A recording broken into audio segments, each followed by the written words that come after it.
Hey, Viking fans, Cy Amundson here with another 2020 NFL Draft Profile Breakdown. Joining us, Ben Leber from Vikings Entertainment Network. And Ben, we have finally come to the position that I have been waiting for. I mean, I'm excited about all this, but let's talk defensive backs because fans have seen a number of them leave the team, and I think everybody's wondering where are we going to go? So let's get into some of the guys that are at the top of our need list.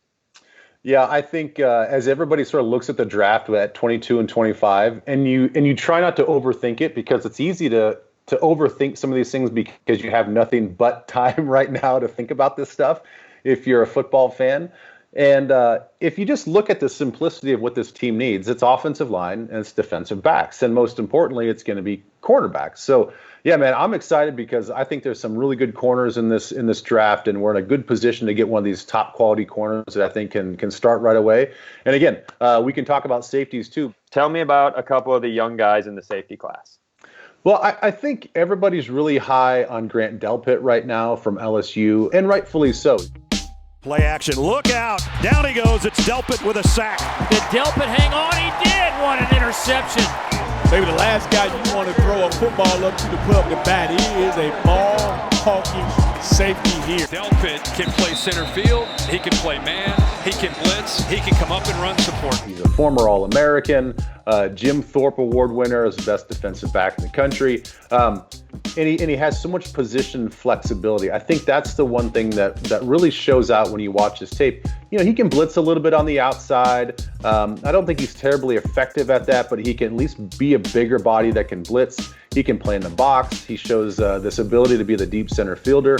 And he's just really, really good at understanding spatial awareness, route recognition, puts his body in a good position sometimes just to close off windows. Now, I think that he could be better about baiting the quarterback in some of those situations. Like, he knows where he's supposed to be. He knows where the routes are, and he'll take it away. But once he gets savvy enough, and I think that's why people think he has such a high ceiling, once he gets properly coached and is savvy enough, he can sort of poach in different areas, knowing where he's got to be and knowing what the route is, just to pick off some passes and make the quarterback make some stupid throws. But he shows a lot that you like.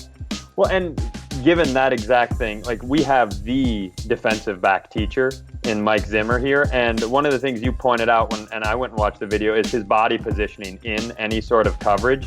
I mean, that he almost has to be, I don't want to be dramatic, but one of the higher ceiling guys given those two factors.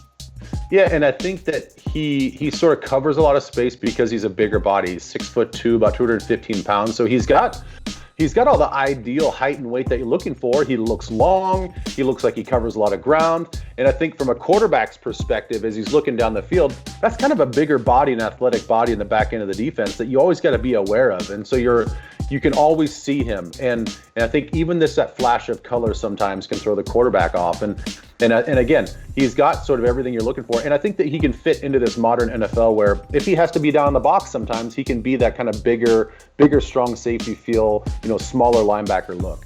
How about let's move to another guy that you identified from the safety position, Ashton Davis out of California. Ashton Davis, who walked onto the program 5 years ago, had to beg for a spot on the roster, and now is a potential NFL star in the future. Yeah, I've had an opportunity to call a couple Cal games, and he for sure is a guy that when you're watching the tape during the course of the week, like, all right, this guy can play. Like, this number 27 can flash something here. And he's a kickoff returner. He's a punt returner. He originally came to Cal Berkeley on a track scholarship. So he's got fantastic track speed. And you can see that in his game. Like, I think he's better in long runs, as a deep center fielder where it's Delpit maybe can be in the box a little bit more. I think Ashton Davis is a guy that can be more of a true center field guy that on a long run can really close some grounds, can really take the ball out of the air. As far as him being like an inbox guy, I don't think that he has the greatest athletic movements in a short area, not the best feet, not the most fluid hips, but he's going to come down, he's going to hit you. He's a really good tackler for really just kind of learning the game from a track perspective. So again, a lot of potential with this guy. I think the only red flag is he's had some injuries in college. Well, the one other thing I saw people say about him is he misses a lot of tackles because he'll go for those big hits. But given his inexperience, if you have the right teacher, I mean, that might not end up being a terrible thing. If you can fix that little thing and he's just a heat-seeking missile. Yeah. Well, and he's kind of fun to watch because, when I was watching him, just to make it appropriate for Vikings fans, he's a little bit like Andrew Sendejo, where he's going to miss some tackles, but he's going to light somebody up too. And he's kind of fun to watch. And he's a bigger body than Andrew is, so he's going to pack a little bit more punch. He runs with a little bit more speed. So think about Sendejo and some of the big hits, but just on a bigger body and a little bit more explosion. And so I can see why people kind of like physicality. That's going to stick in your brain when you see a physical player. Absolutely. Well, let's shift from safeties to corners because that's what everybody's really talking about. You have 3 of your top 4 guys are gone. You have all these picks in the first 3 rounds. I think the first name you threw our way is a little bit of a familiar one. Trayvon Diggs, knocked away by Trayvon Diggs. Trayvon Diggs running down the sideline. Trayvon Diggs, nobody's going to catch him. I looked at Trayvon Diggs, Stefan's brother, as a potential when I'm looking at the possible picks and the possible prospects that are going to be at 22 and 25. I obviously the top guys, the CJ Hendersons, the Jeffrey Okudah, those guys aren't going to be there. So who is going to be there? And I think the likelihood of getting Trayvon is pretty slim, given that his brother just got traded away, and maybe it just wouldn't be best to bring in his brother into this situation. But I still like a lot of stuff about him. He probably of the cornerbacks that I looked at, I think sort of like Delpit has the highest ceiling because of his size and really his inexperience. Just like his brother, he's a former wide receiver, turned into a cornerback, had a broken foot, didn't play in half of the season, and all of a sudden now you look at just his 2-year resume, it's not a lot of starts, but he's highly productive. So I think wow, we've got a young player here that's just learning how to play cornerback, making a ton of plays at Alabama, and he's just still pretty raw. Let's go from a guy who's a bit raw to a guy who's anything but that. Damon Arnette from Ohio State. I mean, this is a guy who's been playing since his true freshman year. Knocked away, Damon Arnette, well defended. That intercepted Damon Arnette. Watch out. Damon Arnette breaks across the field. Damon Arnette still on the move. About 6 foot, about 200 pounds. So he's a stocky build, not super fast, about a 4.56. But I think I like about him his aggressiveness. Kind of like when I talked about Ashton Davis, it's his physicality that stands out on tape. That if he's coming off a block from a wide receiver, if he's fitting up in the run game, if he's jamming somebody at the line of scrimmage, he's physical. He's physical throughout his game. And in some ways, when you read some news stories on him, they've had to work with him to kind of keep his temper down a little bit. Like he plays with so much aggression that as a corner, yeah, you need a sense of urgency, but you can't let plays and the negative plays and physical plays sometimes affect the next play. And I think really that's kind of his biggest thing. He's got to play within himself, but I love his short area quickness. I like his footwork. I like his hands. He's just not super tall. He's not super fast. I see him more as kind of a true nickel type guy than an outside corner. Last guy on your list is Bryce Hall, a kid out of Virginia. Broken up. And complete. That was Hall again. Shoots it downfield and intercepted. Bryce Hall the pick. I don't want to speak for you, but one of the things when I looked at him that I know you had to be thinking, given Zim's penchant for blitzing from the corner, this dude has that ability.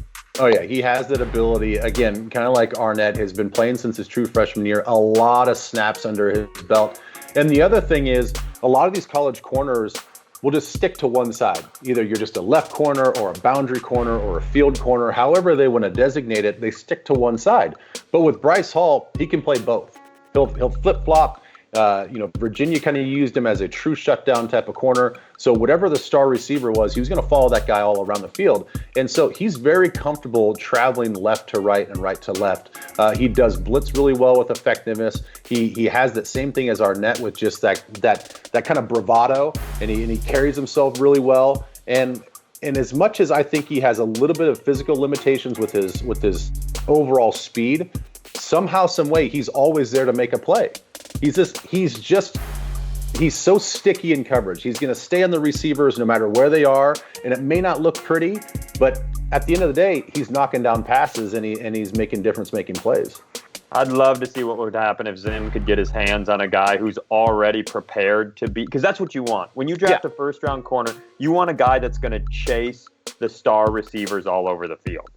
Well, especially in this climate that we're in, where we're probably not going to have an OTA and a minicamp, so we're going to have a draft in a few days, and all of a sudden these guys are going to have no time with their coaches, no time with their new teams. They can't get up to NFL speed, and they're most likely just going to get thrown right into training camp, and then a few weeks later be expected to make plays in a real NFL football game. So you want the guys that are most polished and they can step on the field right away. Before I get you out of here, I got to ask you, one of my favorite players of all time has a son. He is a defensive back. All Viking fans are talking about him. Talk about Antoine Winfield Jr. a little bit. And it is intercepted by Antoine Winfield. And it's Winfield taking it to the house. A pick six for Minnesota. And it's intercepted again by Antoine Winfield. It's picked off! Oh my goodness, it's Winfield! Stud. He's just a stud. I think when you the nice thing about the draft from the end of the football season till now is we have all this time. And sometimes for guys like this, it takes that amount of time, which can seem like an eternity in the football world. But you need those months to sort of watch the tape and I think sometimes break down the stigma that, he didn't come from a blue blood university. Yes, he carries a name, but if Antoine Winfield Jr. was playing in the SEC, I think he'd be getting a lot more love. And I think there are stereotypes built within college football that he's had to break down. And given the time, I think people are starting to respect his game a little bit and say, wow, he actually could compete for being the top safety taken off the board. And I think it's deserved because what he lacks maybe in size and stature, much stockier than his dad, but he's instinctful like his dad. All of his plays were coming off of coverage. All of his plays were using his tremendous vision, his football IQ, some of the things that sometimes you just can't coach. And I think he has it. He's just a football player, and that's what a lot of coaches look for. And so it wouldn't surprise me if he's the first safety taken off the board. I love it. Ben, you crushed every single one of these. Thank you so much for doing them. And we'll see you draft night. It's my pleasure, man. Yes. We are so close. All this build-up, we are so close, man. It's going to be fun.